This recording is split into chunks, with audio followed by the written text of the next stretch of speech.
The star power of the prince and his biracial American actress bride prompted consulting firm Brand Finance to estimate a US $1.4 billion (1.03 billion British pounds) positive impact on the British economy due to the royal wedding earlier this week.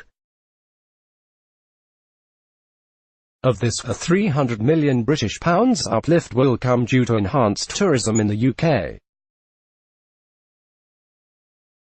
£300 million British pounds is the gain in public relations value to Brand Britain as a result of all the hyper-coverage related to the royal wedding. A £250 million British pounds uptick is expected in retail and restaurant sales. The fashion industry is expected to gain £150 million British pounds. Last but not least, merchandising is expected to balloon by £50 million British pounds.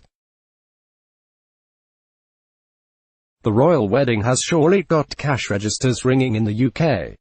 Lots of brands boarded the royal wedding bandwagon in the last few weeks and gained visibility from the association. Since Prince Harry proposed to Meghan Markle in front of a roasted chicken, KFC, with the help of its ad agency, Iris, launched Kentucky Fine China, a bucket made from fine English bone china. Much like Harry and Meghan, the campaign is a marriage of English tradition and an American favorite. Marks. In honor of Meghan Markle and, well, Harry Sparkle, Wales. Prince Harry's decision to propose to Meghan during supper obviously created its own form of history. Wayfair, the home shopping company, has been using some rather questionable Has and Meg lookalikes to promote its regal sale, which includes preposterous gifts like a sunburst porcupine accent mirror, to promote the launch of its crowns. Friction-free shaving, using puntastic copy like Tame Your Hair, is giving away pre-shave scrub, shave cream and post-shave balm for women in celebration of the royal wedding. Tyrrell's has launched a parsnip crisp variant of its crisps brand that is flavored with a hint of ginger, sweet honey, and added edible glitter, giving a celebratory feel for the royal wedding. Legoland Windsor, a stone's throw from the wedding venue, decided to celebrate the royal nuptials by creating its own Windsor castle made out of 39,960 Lego bricks. SodaStream, the Visit-Yourself brand, is auctioning off 50 limited edition royal wedding bottles, each of which is topped with a hat inspired by real-life chapeau worn by the royal family. Organic sausage maker, the Black Farmer, marked the big day by launching a special edition sausage which celebrates the mixed heritage of his daughter and bride-to-be Meghan Markle. Wilfred Emmanuel Jones' daughter Scarlett appears on the packaging for the celebration sausage, which is Moorish. With a sweet kiss, royal watching has historically attracted much of the citizenry in what is now known as Great Britain. But royalty-associated events of the recent past have shown that the brand of the British royal family doesn't belong to Britain alone. Even as the world has seen a marked decline in the number of crowned heads, especially in Europe, since the beginning of the 20th century, Queen Elizabeth II and her family continue to attract worldwide fascination. In 2011, millions of people in 180 countries watched the royal wedding of Prince William and Kate Middleton.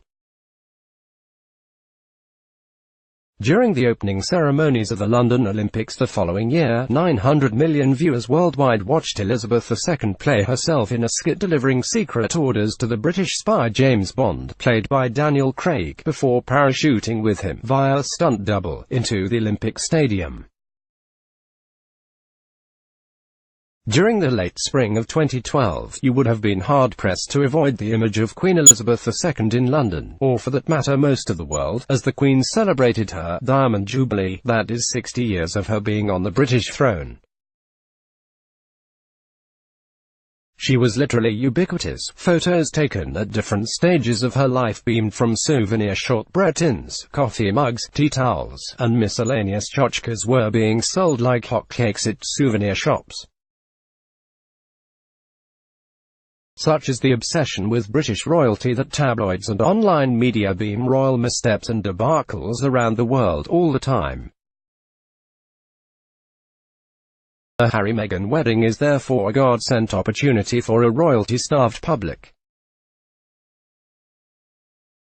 Also read, Harry weds Markle, 1.9 billion people, a third of humanity, watched the wedding. On the part, the British royalty has tried to connect itself better with the lay public.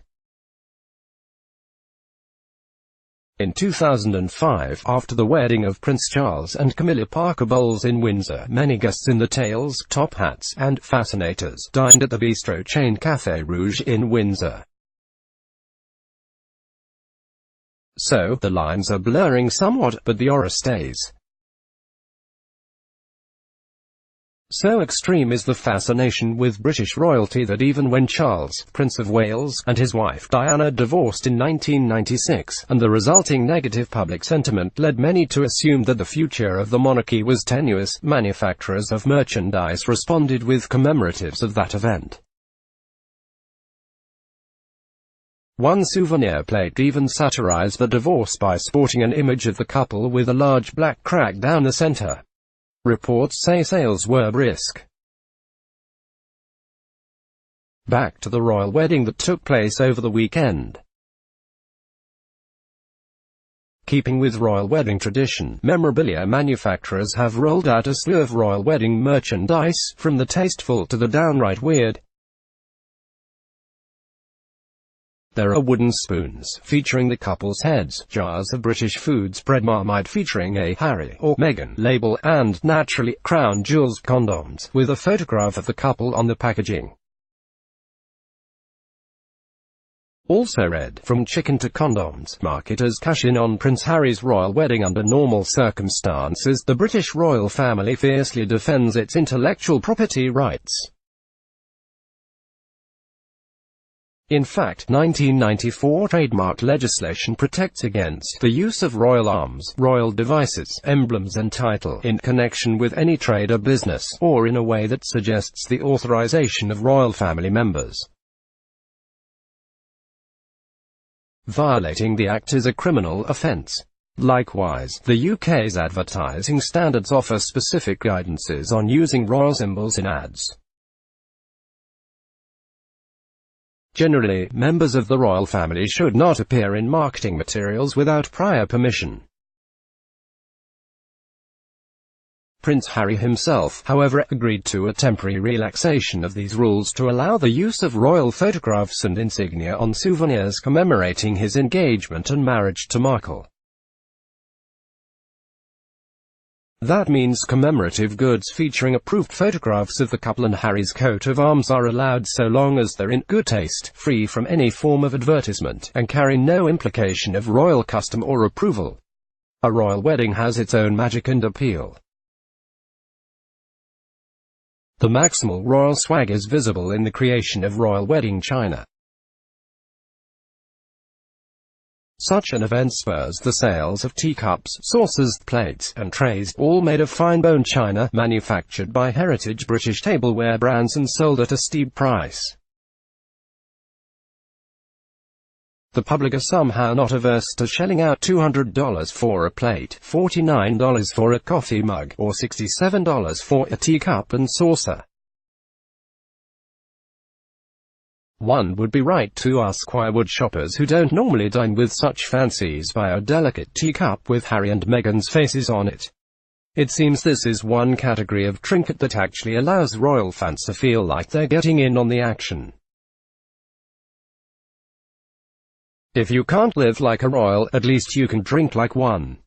Aspects of high society British lifestyle, like high tea and its accompanying table accessories, have been so romanticized in shows like The Crown, Queen Victoria, and Downton Abbey, to the point that china has become the favorite item of the royal memorabilia.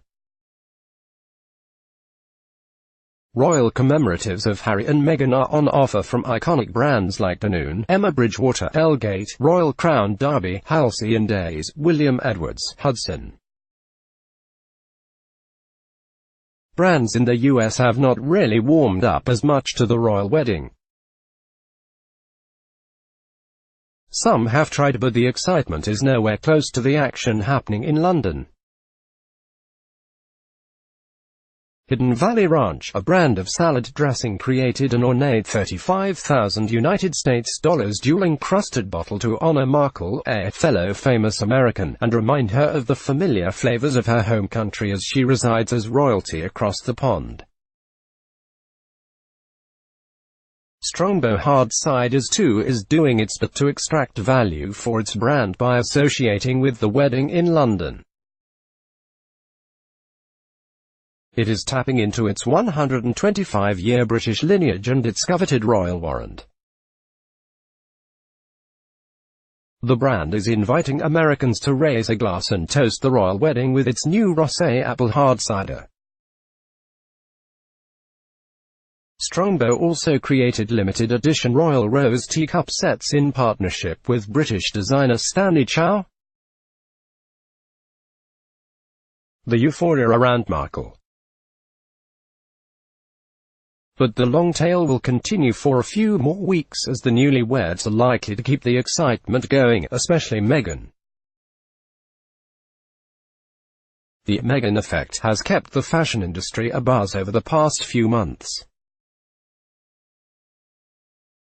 Her fashion statements during her honeymoon and in the weeks thereafter as a new royal are sure to keep the counters ringing. For the UK, caught in a bearish mood for the past few months due to Brexit, there could not have been a better and more timely stimulus than the Harry-Meghan union. Sandeep Goyal is a marketing and advertising veteran with over 30 years in the business. He is chairman, Mega Media.